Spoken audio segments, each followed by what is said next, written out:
Hello everyone, how are you feeling Hi. today? Good. How are you? That's good, very good. Did you find any traffic? Yes, Yeah, plenty. Yeah, I know it's Plentiful, crazy. plentiful, yes. All right. So thank you for everyone coming today. We're gonna do the training. We're gonna talk about legislations. As you can see, guys, I have put here the projector. So please let me know if it's all good. Can you it's all see? clear. Yeah. Yeah, fantastic. Okay, not a problem. So we'll continue now with legislations, the Aged Care Act 197, the User Right Amendment, the Charter of the Aged Care Rights, the principle, and the Working with the Children Act 2005. So we'll now try to explain to you the main law that set up the rules from the government regarding the Aged Care Act 1997. That government-funded aged care act include, all the regulations, the funding, the approval of providers, the subsidizing fees, the standards, the aged care standards, the quality of care, the rights of people receiving care, and non-compliance. From the other hand, now we have the Working with Children Act, the 2005, and the main purpose of this act is to assist children from sexual or physical harm by ensuring that people who work with or care for then have their suitability to do so checked by a government body.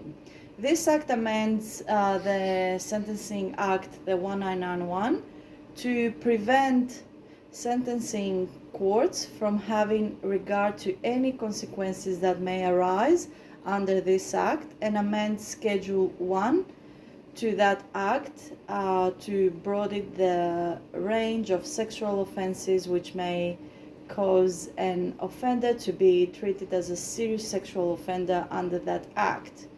So I will continue that and saying that the act is also make minor amendments to the Sex Offenders Registrations Act 2004, consistent with provisions of this act and the Victorian Civil and Administration Tribunal Act in 1998 with respect to the procedure of VCAT on application made to it under this act, and the Victorian Institute of Teaching Act 2001 to make further provision for sentence modification requirements for the purpose of this act.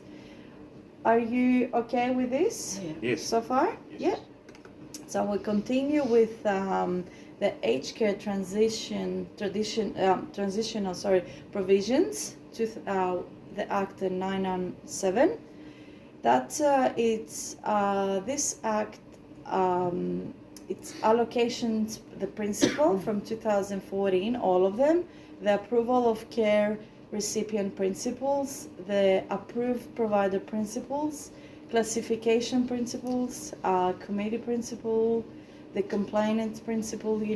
Clients, if they are not happy with the services, they can complain to that under this act. The extra services principle, some other people, they might need extra care.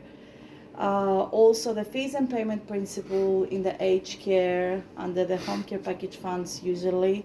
The grant principles, the information principle, the quality of care principles, and records principle, sections principle, and subsidy principle. So that's all under the 2014.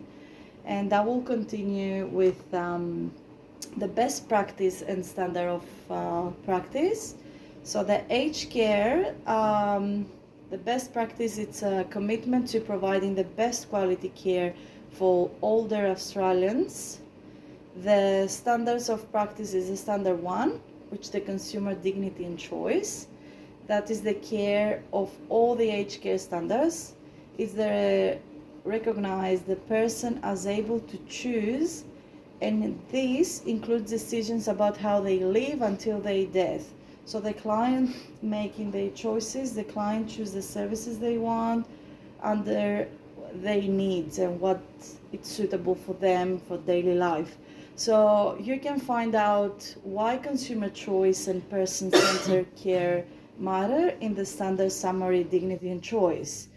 Also, another thing is the ongoing assessment and planning, which is being a partner in ongoing assessment and planning that helps get the care and services needed for elder health and well-being. So now, the Working with Children Act, the best practice is the best interest principles, focus on key consideration in determining what actions are required to protect children from harm and to promote their rights and healthy development. So I will move forward to the best practice again and standards. The standards of practice is the strategies to embed the culture of child safety through effective leadership arrangements and a code of conduct that establishes clear expectations for appropriate behavior with children. It's all right. So until now, do you have any questions? No. Yeah. All right. So now I'm gonna go to Mental Health Act and mechanical restraints. So that now, we're coming out that the offense of using mechanical restraint other than accordance with the Act applies for all patients in an authorized mental health service. All users of mechanical restraint must be approved by the chief physiatrist. This is a change from the current MHA, whereby an authorized doctor may approve the use restraint, provide the device used in the restraint is approved by the chief physiatrist. The criteria for applying actually the mechanical restraint have been strengthened, including by requiring that there is no other reasonable practicable way to protect the patients or others from physical harm. Patients under mechanical restraint must be continuously observed. The chief physiatrist might require and apply mechanical restraint to be solved by way of reductions and eliminating plan, the purpose of which is it to be solved by the purpose which is I cannot see, the light is very purpose of this, it's to eliminate the use of restraining for the patient. The mechanical restraint may only be used for a total period of 9 hours in a 24 hours period, unless it's approved under reductions is no longer required. Mechanical restraint must be removed if it is no longer required, as I said. The offense of using seclusion, sorry, if I said that were wrong, but it's seclusions, other than its accordance with the Act, applies for all patients in an authorized mental health service.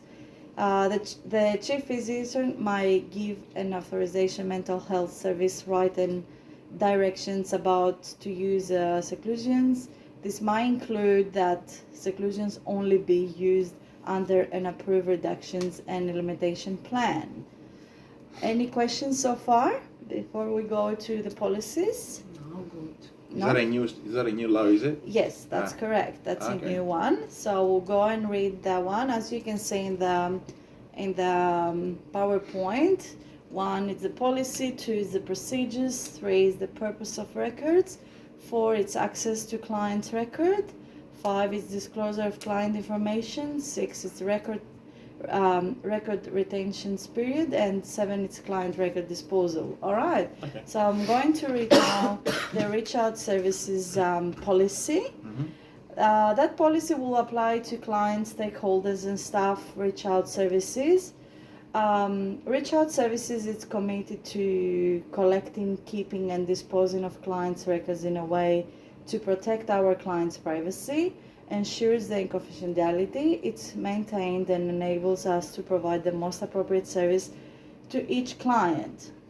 So now the procedure is that first thing we need to do is information about an individual that is required for service delivery to be sought after the individual's right and consent or the right and consent of person responsible or guardian.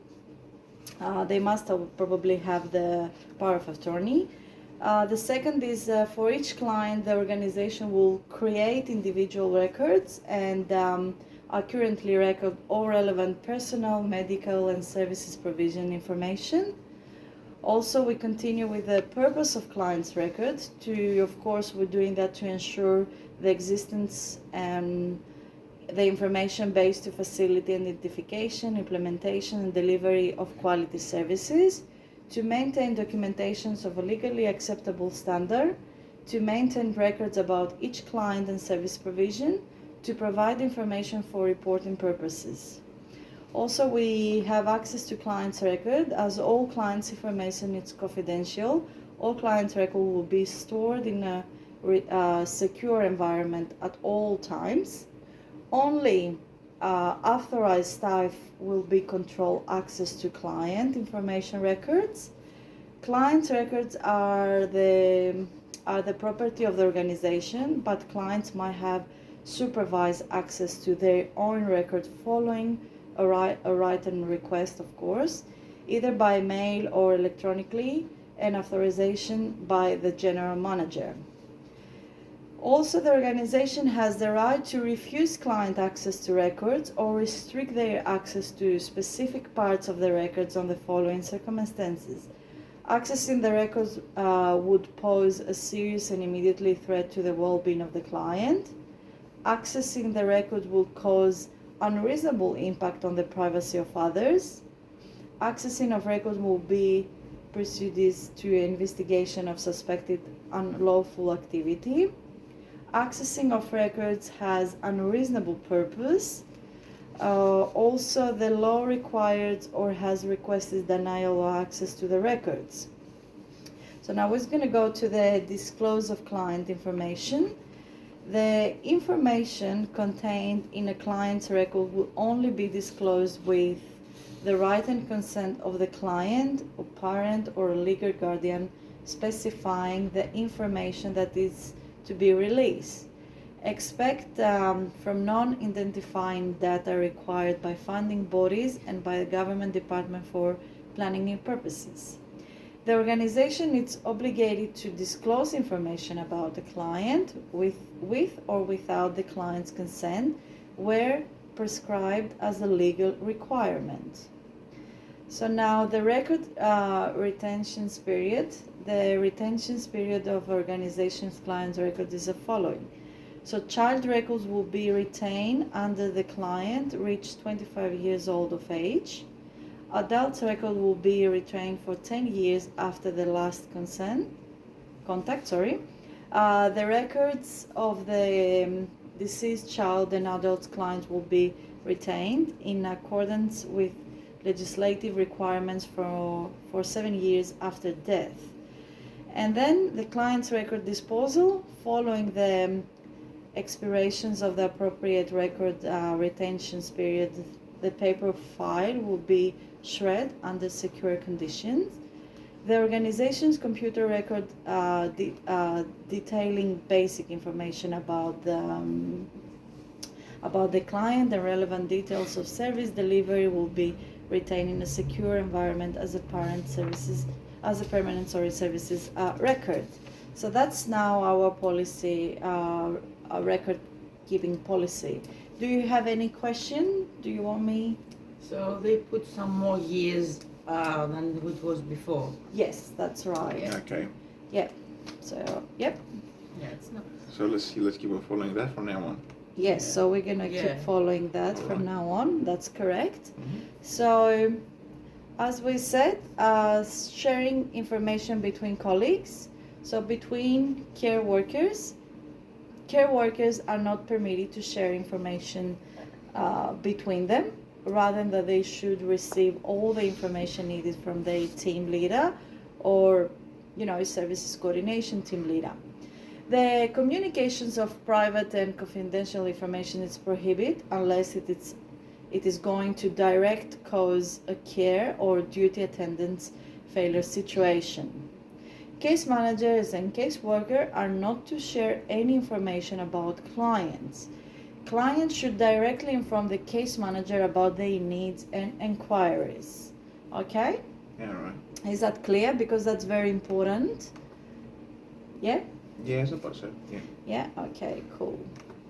And then we're gonna go now to the shareholders engagement, which it's another policy we have in Reach Out Services. So Reach Out Services is committed to ensuring that the services provided for clients are effective and addresses issues to produce better health outcomes and efficient service delivery. So now, as part of the continuous improvement process, Reach Out Services promotes and encourages greater stakeholder engagement. So now our stakeholders include supervisors and managers, funding bodies, community members, referral networks, agencies, service users, and clients from the following communities: Aboriginal and Torres Strait Islanders people, culturally and linguistically diverse background, and people with disabilities, the family members and carers. So now the stakeholders engagement follows the 5-step stakeholders engage model. The Department of Health, first they consider the organization objective, its relation to stakeholders, identify the issue and stakeholders required to address the issues identified, to determine the level of engagement required with the stakeholders, analyze existing relationships and resources and organizational needs. It's to decide how you will collaborate with the stakeholders identified. Also, it's to determine how the organization and the stakeholders can effectively participate in the continuous improvement process, to identify the engagement technique that will address the objectives. And the last one is seek feedback on the result of the engagement. So are these five steps clear, guys? Are you have any questions regarding these 5 steps? No, I think Or that's the is same as that- before, yeah. Yeah. So it's Yeah. all And clear. now, but this one has the feedback too, and it's very good. Yeah, the feedback it's yeah, always it's very good. Yeah. Yeah. It's for improvement and Yeah. yeah. All right, so we'll now continue, and the following are the ways on how the organizations collect feedback, as you said, from the stakeholders. Of course, we can do the surveys, disseminate it quantitatively in communities and in the organizations to identify issues or practices that requires improvement. The focus group, which can be implemented when you need to gather a lot of information in a sort of period of time. So stakeholders who may be invited to focus group discussions are supervisor and manager, funding bodies, representative, and members of community group. Also, the interviews can occur at any time in the workplace where any issue needs to be addressed. Stakeholders are given an opportunity to provide classifications, in-depth information about an issue, and collating information sent through complaints or compliment system. So that's all the ways how any organization collect feedback from the stakeholders. So it's all this clear, or do you have any questions about anything? No, no questions really. No? No, sounds It's about all right. clear. Yeah. But it's nice now that we have this meeting and we know the new law and the new Yes. policies we have. Yeah. So it's much better and, And more it's clear good, for us. and Yeah. you're aware about the steps and Exactly. how Might as well, yeah. the We're gonna be actions using that the Yeah. people, the managers, supervising can take in any case. Yeah, that's good. So we'll continue then with that stakeholder engagement policy. So all the information are recorded in a Reach Out Services internal database and are only accessible to concerned parties such as the case managers, supervisors, and managers. Data gathering will be reviewed by key people in the organization, and issues to be addressed will be set according to priority. A continuous improvement plan will be developed through a consultative meeting. Any plans will be approved in the meeting will be communicated to the organizations and where possible to relevant stakeholders. Changes to be implemented in the organization practice and process will be under ergo monitoring and review process. So that's all the policy about the stakeholder engagement. Yeah. So yeah, we saw, that's all about policy. It's who is the stakeholder, what's the steps they need to get to engage, to get that engagement model, and the feedback, the ways they collect the feedback. Yeah? It's good that they have the feedback. Mm-hmm. It's good for the improvement. Yeah. Or if you Suppose want to so. change things, Yeah. Yeah. Any other questions? So are all these clear Yeah. now? The new. So as you said, from now on, we're going to continue to practice under these policies Yeah. and take actions only under these policies, Mm-hmm. which are in place from Very now good. on. Yeah. Yeah. Sounds about right. Yeah. Yeah? Yeah. Okay, not a problem. So if you don't have any question, then we can finish that meeting. Yes. Thank you so much for coming and Thank for your you. time. Have a Thank- lovely day and take care. You Yes, too. you too. Thank you.